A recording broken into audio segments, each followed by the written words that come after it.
자, 이제는 유치원 조직의 조직 문화에 관련된 걸 볼 거예요. 이거는 1차의 교육과정 문제로 나오기보다는 논술 문제 혹은 2차에서 주로 다뤄지는 형태의 내용이라고 보셔도 됩니다. 일단 개념부터 좀 살펴볼게요. 조직 문화에 해당되는 형태의 얘기를 할 때는 이런 용어로 표지어를 삼으시면 좋아요. 조직 구성원의 인식, 사회문화적 분위기 등을 말한다. 자, 리더십 얘기는 유치원 평가에서는 나오는 얘기인데 실제로 이게 1차에서 내기는 좀 어려운 내용이라고 볼 수는 있어요. 근데 리더십이라고 하면 어떤 때 발휘되느냐? 조직의 목표 달성을 위해 조직원들이 자발적으로 노력하도록 하는 게 핵심이다. 근데 이때 작용하고 있는 문제점이 이 갈등 문제가 있습니다. 다시 말해서 개인 간, 집단 간의 갈등, 조직 내 의견의 불일치, 이걸 불화를 어떻게 극복해 나갈 수 있을 것이냐가 초점이고, 이 갈등이 긍정적으로 해결되면 좋은데 자칫 긍정적으로 해결되지 못한 상태에서 드러나게 되면 이런 직무 스트레스가 되고, 나중엔 이런 직무 스트레스가 극단으로 치달으면 번아웃이라고 하는 소진 상태로 갈 수 있다. 직무 스트레스는 논술에서 시험 문제에 출제가 됐었는데요. 적극적 대처와 소극적 대처로 나눠서 대처해 나갈 수 있다. 적극적 대처는 문제 중심에 스트레스가 유발된다고 생각하는 것에 대해서 적극적으로 문제 해결에 초점을 두는 것. 사회적 지지에 의해서 문제를 해결할 수 있다고 보는 거고, 반면에 소극적 대처는 내 정서를 어떻게 완화시켜 나갈 것이냐, 그 다음에 소망적인 생각, 뭔가 희망을 가지면서 어떻게 문제를 극복해 나갈 수 있을 것이냐, 이런 얘기들을 해나갈 때 쓰는 말이라고 보시면 되겠습니다. 다음 이런 말들 있잖아요. 직무 만족과 조직 몰입이라고 하는 건 하나의 카테고리 안에서 다루셔도 됩니다. 직무 만족은 내 직무에 관련해서 내가 갖고 있는 감성적이고 정서적인 태도, 자신의 일에 대해서 선호하고 좋아하는 느낌들을 말합니다. 반면에 조직 몰입은 이게 이제 자신과 조직을 동일시함으로써 조직을 위해서 내가 어떻게 헌신해 나갈 수 있을 것이냐, 이런 것들이 이제 신자유주의 시대의 생산성의 향상과 굉장히 관계가 깊었었던 형태의 내용들이다, 이렇게 보셔도 무방합니다. 이렇게 좀 정리를 해두시면 되겠고, 리더십은 예전에는 이게 다 원장 선생님들 얘기인데 사실 우리한테는 물어볼 가능성이 좀 적긴 한데요. 거래적 리더십보다는 이런 뉴 리더십에 초점을 두고 있는 뉴 리더십에 초점을 두고 있는 경우들이 많이 있었단 말이에요.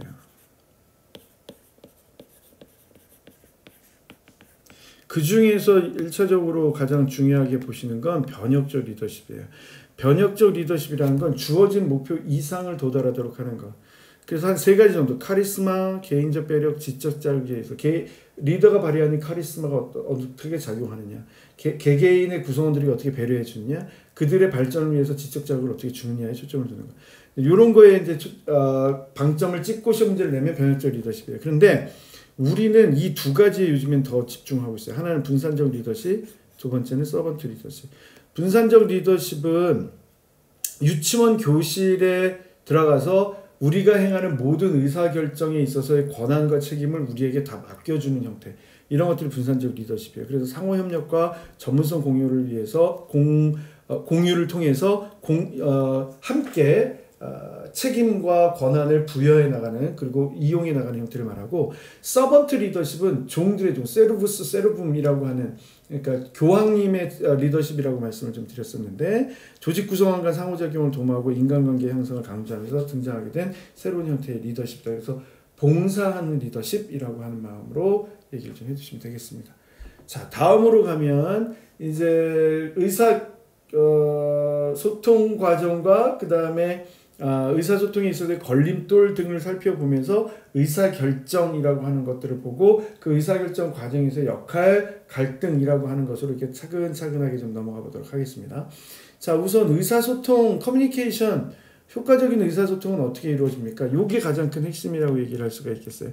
적극적 경청행위, 누구들에게도 적극적 경청, 그 다음에 격려 등을 통해서 대화를 이끌어가고 상대방의 마음을 읽고 욕구와 문제점을 인식하면서 해결 방안을 함께 탐색하고 실천하도록 하고, 자신과 세상에 대한 관점을 넓혀가도록 돕는다. 이게 효과적인 6가지 단계인데, 그런데 명령 충고, 회유, 신문, 빈정됨 이런 것들이 나타나면 의사소통에 걸림돌이 된다는 의미입니다. 자, 다음은 좀 기억해 두셔야 돼요. 레드필드라고 하는 사람이 얘기하고 있는 의사소통의 원리. 명료성, 일관성, 적시적기성, 타당성, 분포성, 적응성, 관심과 수용의 원칙이라고 하는 거예요.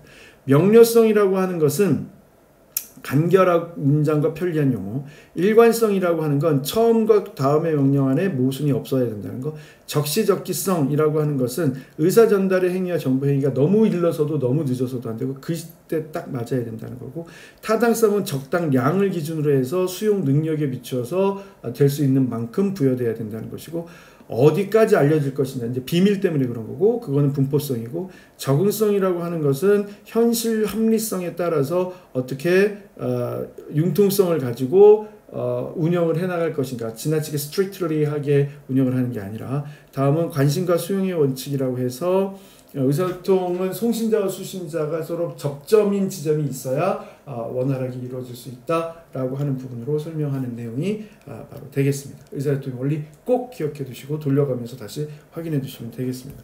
의사소통의 수준은 피상적 사실 보고 개인적 생각과 판단, 느낌과 감정, 완전한 의사소통까지 한 5가지 정도의 수준이 있다라고 보시면 되겠고, 그 다음에 킴벌리와 킨이 얘기하고 있는 조직 문화의 유형에 해당되는 거에서 융통성이냐 통제냐, 그 다음에 외부 환경이냐 내부 환경에 따라서 외부 환경에 반응하면서도 융통성을 발휘하는 것은 혁신문화라고 표현을 하고요. 외부 환경에 대해서 우리의 원칙을 지켜나가면서 원리대로 해나가는 건 합리문화라고 하고, 내부적인 부분이 더 초점이 되고 그 안에서만 자기들을 위해서만 융통성을 발휘하게 되면 집단문화라고 하게 돼요. 그 융통성마저도 없으면 위계문화라고 하는 겁니다. 집단문화는 상징적 문화라고도 하기도 하고요. 혁신문화는 실천적 문화라고 부르기도 합니다. 합리문화는 핵심적 가치를 그대로 지켜나간다 그래서 핵심문화라고 표현을 하기도 합니다. 조직문화에 관련된 얘기 맞습니다. 그런데 이제 이런 형태의 의사결정이나 의사소통을 해나갈 때는 이렇게 갈등이 생길 수 있다는 것이죠. 토마스에 의하면 이렇게 되는 거예요. 자신의 이익 추구와 타인의 이익 추구와 타인의 이익 추구와 자신의 이익 추구 이렇게 나눠서, 자신의 이익 추구를 하게 되면 경쟁형이고요. 타인의 이익 추구로만 하게 되면 이럴 때 쓰는 게 배려형이라고 얘기할 수 있겠고요. 그 다음에 둘 다 관심을 갖지 말자라고 얘기하는 게 회피형이라고 얘기할 수 있겠고요. 여기 둘 다 윈윈하는 전략을 사용하자 그러면 통합형, 협동형이라고 얘기를 할 수 있습니다. 이 부분이 핵심이에요. 네고시에이션을 해나가자, 타협형이라고 얘기를 할 수 있는 내용들 보시면 되겠습니다.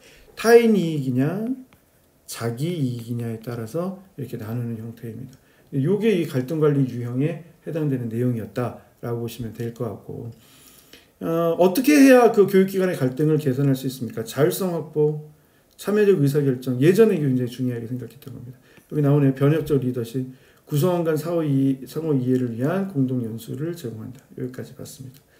자, 다음 역할 갈등, 거의 유일하게 국내 학자들 이론 중에서 나왔던 내용이었고 사실은 굉장히 좀 어렵죠.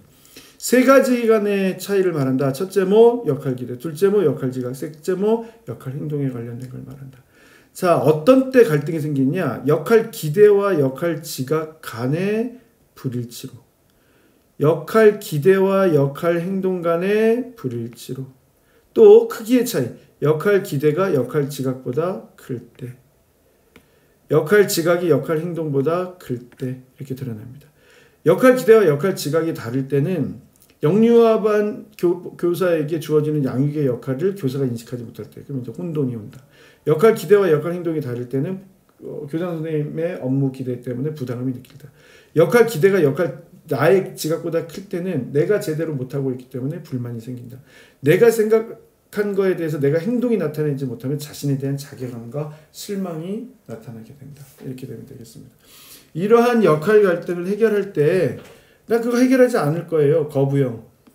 그냥 주어진 환경에 어떻게든 맞춰보겠습니다. 수능형. 발전적인 태도로 접근하는 것은 반성적 태도형으로 보시면 되겠습니다. 자, 여기까지 얘기를 해서 역할 갈등까지 정리를 좀 해봤네요. 이렇게 해서 교사론에 관련된 부분을 마쳤습니다. 자, 교사론도 여러 번 돌려보시면서 들으시면서 힘차게 또 마무리 잘 해나가시길 바랍니다. 조만간 열심히 또 찍어서 나머지도 확인할 수 있게 해 보겠습니다. 좋습니다.